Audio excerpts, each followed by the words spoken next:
हम ये प्रूव करने की कोशिश करते हैं मैथमेटिक्स से कि हॉरिजॉन्टल रेंज जो है वो मैक्सिमम होगी थीटा इज इक्वल टू 45 और π/4।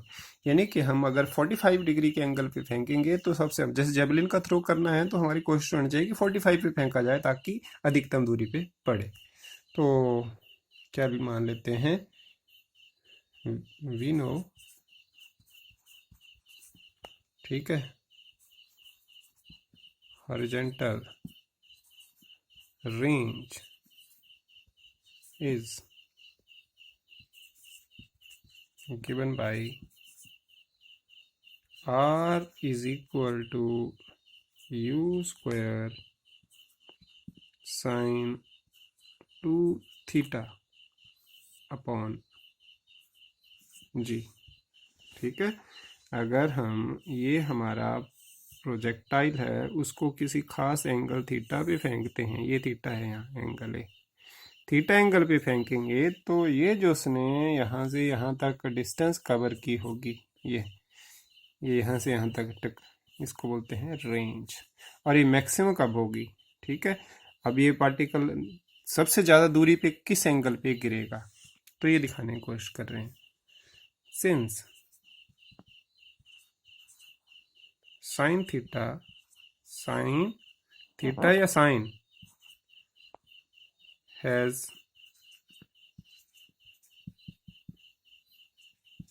मैक्सिमम वैल्यू, साइन की मैक्सिमम वैल्यू कितनी होती है, आपने टेबल याद भी होगा थोड़ा सा, 1 नहीं होती है, साइन की वैल्यू 1 से ज़्यादा नहीं होती, साइन की भी और कॉस की भी। ठीक है, तो साइन थीटा की मैक्सिमम वैल्यू कितनी होती है, 1। हमने साइन की बात करनी, देखो आर मैक्सिमम कब होगी, रेंज किस चीज़ पे डिपेंड करी, दो चीज़ों पे, एक तो जिस वेलोसिटी के साथ हमने उस पत्थर को या जिस वेलोसिटी से ऊपर की तरफ फेंका है इसके ऊपर, ठीक है, दूसरा एंगल पे। तो हम कह रहे हैं कि हम बराबर वेलोसिटी से फेंके तो किस एंगल पे फेंकें। अगर हम मान लो इसको 2 मीटर पर सेकंड से ही फेंकते जाएं अलग अलग एंगल पे, तो हम ये देखना चाहते हैं कि ज़्यादा दूरी पे कब कवर होगी, सबसे ज़्यादा दूरी कब होगी। तो मैक्सिमम वैल्यू साइन की कब होती है, 1 की।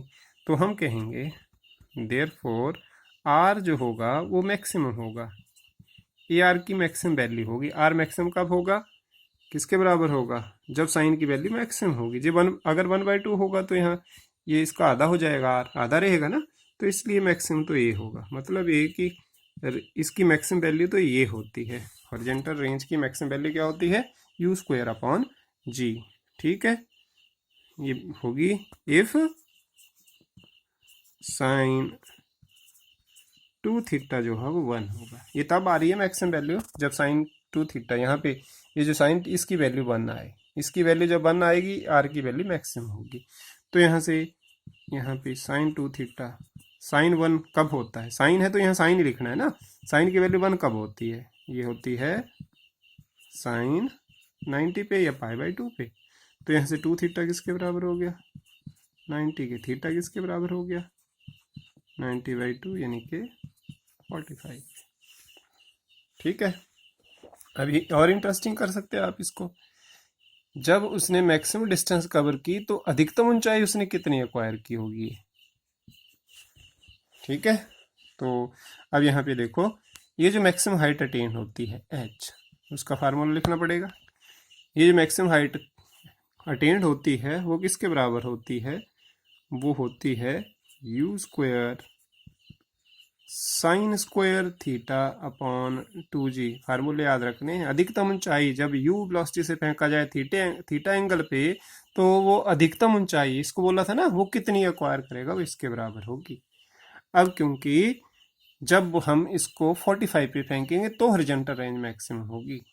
ठीक है, तो h मैक्सिमम जो होगी, हॉरिजॉन्टल रेंज जब मैक्सिमम होगी तो मैक्सिमम हाइट, ये जो अधिकतम ऊंचाई कितनी गेन करेगा, तो h मैक्सिमम जो होगी उस सिचुएशन में, ठीक है, 45 पे है ना, तो यहाँ क्या करेंगे हम, u square upon 2g into sine 45 degree का स्क्वायर, h क्या हो जाएगा, h ये मैक्सिमम हाइट नहीं है, मैक्सिमम कितनी हाइट करेगा ये अटेन, ये देखो ये h मैक्सिमम भी लिखना है, जो मैक्सिमम हाइट ही बोलते हैं ना इसको, क्यों मैक्सिमम हाइट बोलते हैं, ये कम ही है, ये कम है, ये कम है, ये कम है, कम है, कम, ये सबसे ज़्यादा तो ये, फिर उसके बाद कम हो, तो इसको इसलिए मैक्सिमम हाइट बोलते हैं।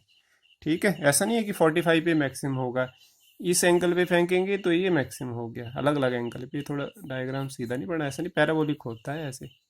ठीक है, तो इस सिचुएशन में क्या आ जाएगा, यू स्क्वायर अपॉन 2g।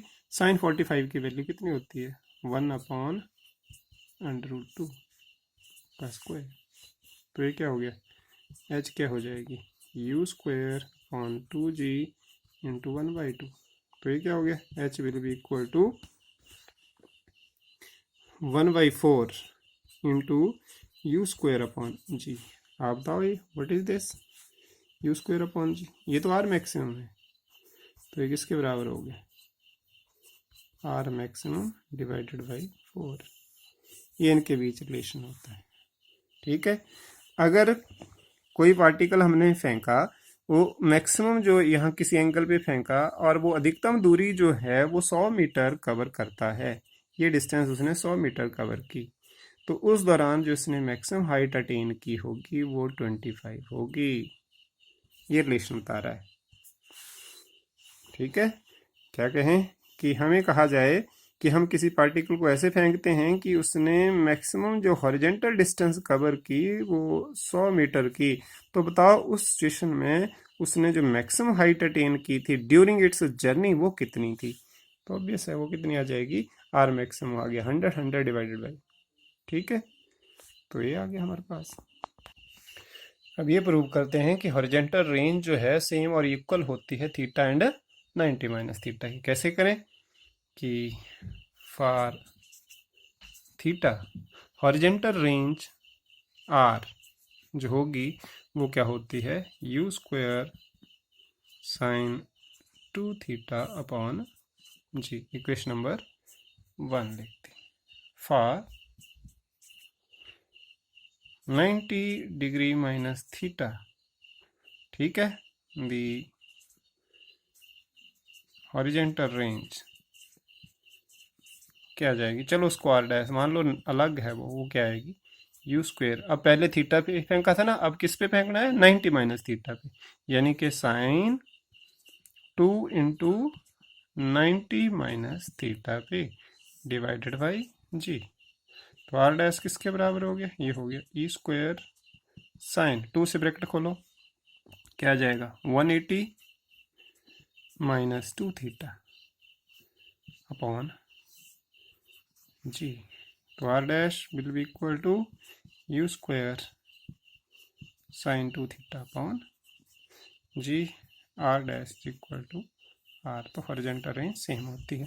यहाँ हमने एक रिजल्ट लगाया कि साइन 180 माइनस थीटा जो होता है वो किसके बराबर होता है, साइन थीटा के बराबर। ये बताया आपको आफ्टर स्कूल टू कॉलेज।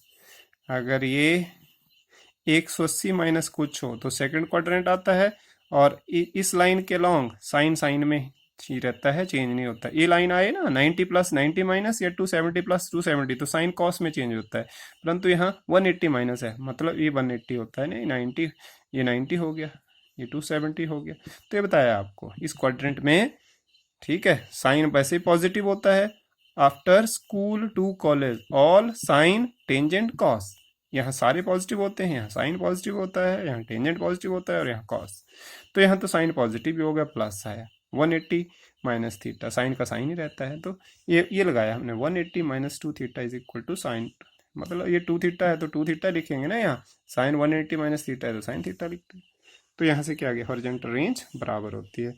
ये डायग्राम आपको जब भेजा था, मैंने खुद लिख के भेजा हुआ ना, तो उस डायग्राम को करेक्ट भी करवाया था मैंने, कई बच्चों ने करेक्ट, जैसे ये लिखा था कि अगर हम इसको ऐसे फेंकें तो ये 30 डिग्री पे, अगर ये 30 डिग्री पे यहाँ गिर रहा है, ठीक है, तो 45 पे यहाँ गिरेगा, अलग अलग कलर से भी दिया था। ठीक है, फिर उसके बाद अगर ये 30 पे फेंका, ये 40 पे, जैसे लिखा था ना, ये 40 पे, ये 30 पे, और यहाँ पे अगर मैं किस पे फेंकूँ, 60 पे फेंक दूँ, तो थोड़ा हाइट तो अलग आएगी, परंतु ये पैराबोलिक आएगा, सिमेट्रिक ऐसा नहीं होगा कि इसकी फिगर ही चेंज हो जाएगी, ऐसे जैसा हो, पैराबोलिक पाथ फॉलो करता है। मतलब इसकी कुल मिला के ये देखो कि ये वहीं आएगा जहां जहां 30 वाला गिरा था वहीं गिरेगा ये। मतलब दोनों सिचुएशनों में हॉरिजॉन्टल रेंज बराबर होगी। ऐसे ही 20 पे जो होगी 20 डिग्री पे फेंके तो 70 पे जो फेंके वो बराबर होगी। 10 पे और 80 डिग्री पे फेंकेंगे तो हॉरिजॉन्टल रेंज सेम होगी। ठीक है, हॉरिजॉन्टल रेंज सेम होगी। देखो ये 30 के लिए हॉरिजॉन्टल रेंज ये है बराबर, 60 के लिए बराबर है, लेकिन इसमें मैक्सिमम हाइट कम है और इसमें मैक्सिमम हाइट ज़्यादा है। तो ज़्यादा एंगल पे फेंकेंगे तो मैक्सिमम हाइट तो ज़्यादा ही है।